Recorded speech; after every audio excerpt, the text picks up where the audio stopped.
Hello friends, जय Jagannath. Welcome to cutie Disha from Odisha. आज आम ए व्लॉग रे मो सान झील सुहानी अन्नप्राशन देखा। सुहानी को वर्तमान 10 मास हो गलानी तार अन्नप्राशन समय। सुहानी ता जीवनर प्रथम अन्न आज खाइब, ताको खीरी हिसाब से दिज्व। यहाँ आम गाँवर शिव मंदिर ईश्वरनाथ शिव मंदिर आम बड़ झील दिशार ये अन्नप्राशन होता। सुहानी पाई आम प्रथमे भोग कलु ठाकुर पाखरे। तापरे नना को कह जाइथिला खीरी बनैया। नना बहुत स्वादिष्ट खीरी बनैथिले। एई मंदिरर प्राकृतिक परिवेश देखंतु केते सुंदर, पूरा निर्मल। सेदिन बहुत बढ़िया पवन भी होउथिला। आमे सेठी मंदिर प्रांगण रे किछि समय बसिलु। तापरे घर लोक माने आसिले। समस्ते आसिला परे सुहानी रो अन्नप्राशन होइथिला। दिशा मध्य सेदिन सेठी बुलिकी बहुत खुशी, विभिन्न प्रकार एक्टिविटी करूथाय तार। नना ये खीरी बनई सारे। आमर सेपटे पूजा भी सरीगला। सुहानी बड़ माँ सुहानी को धरी। सुहानी आमर बहुत शांत, से बसिकी सबुआड़े की देखु थाए।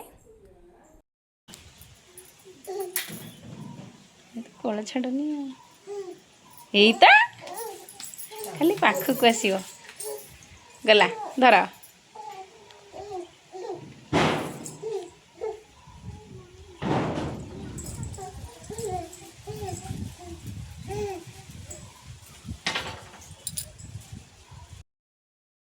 मंदिर पाखरे थिबा नागचंपा गछरु मु किछि नागचंपा फूल तोलिकी आनी। नना ये पूजा करुचंती। पूजा सरीला परे मंदिर चारिपाख टिके आमे बुलिबा। मंदिर चारिपाखरे देखंतु एपटे गणेश, पछपटे कार्तिकेय, आउ सेपट साइड रे माँ पार्वती अछंती। आउ मंदिर चारिकड़े बड़ बड़ आंब गछ, बहुत सुंदर परिवेश रे आम गाँ मंदिर अवस्थित।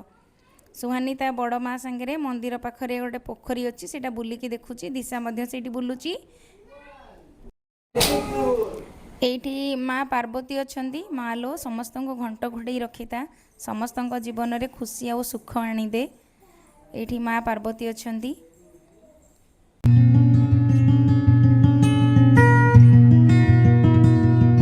तापरे नना सुहानी की मंदिर भीतर को लेकिन आसवा को कहले तार टिके पूजा अच्छी। ये फूल देले, तापर फूल पानी सब पूजा कले छिंचिकी।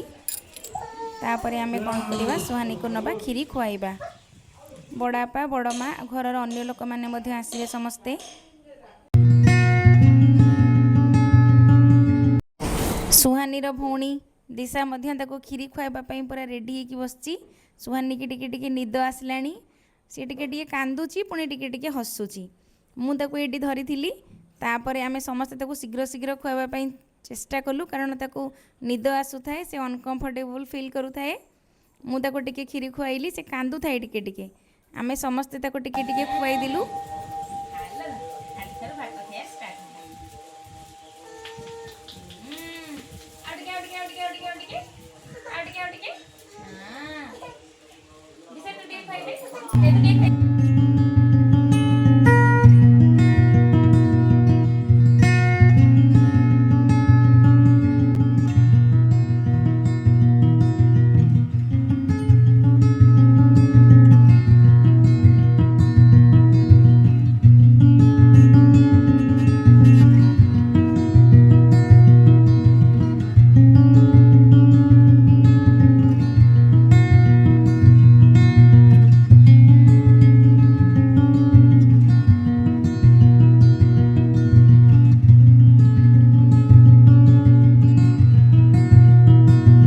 आमे ताकू समस्ते चेष्टा कलु टिके खीरी खुआइबा, किंतु से बेलू बेल बेसी बेसी कांदिला। जेते बुझेले भी बुझिलानी, ताकू टिके निद आसुथाए।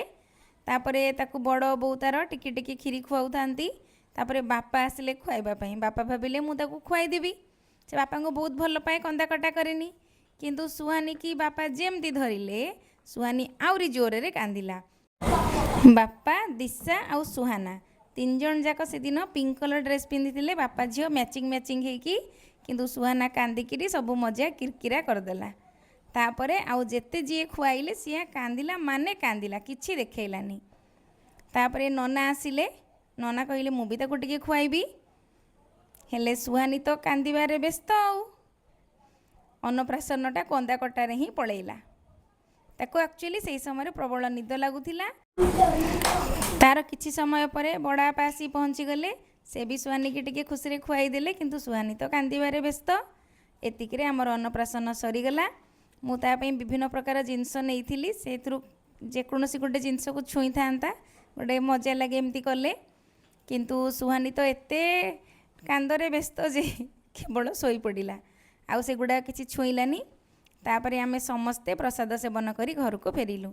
नना हाथ तियारी खीरीटी बहुत स्वादिष्ट होइथिला आ मंदिर रे रोषेई करिथिबारु ता स्वाद बहुत बढ़िया थिला। तापर आमे समस्ते घर को आसिलु। दिशा आमर से दिनटी बहुत बढ़िया भाव में एंजॉय करिथिला। गाँ शेष रे मंदिर को केबे आपण माने बुलिबा को आसंतु बहुत बढ़िया। तापर शेष रे आमे घर को फेरिथिलु।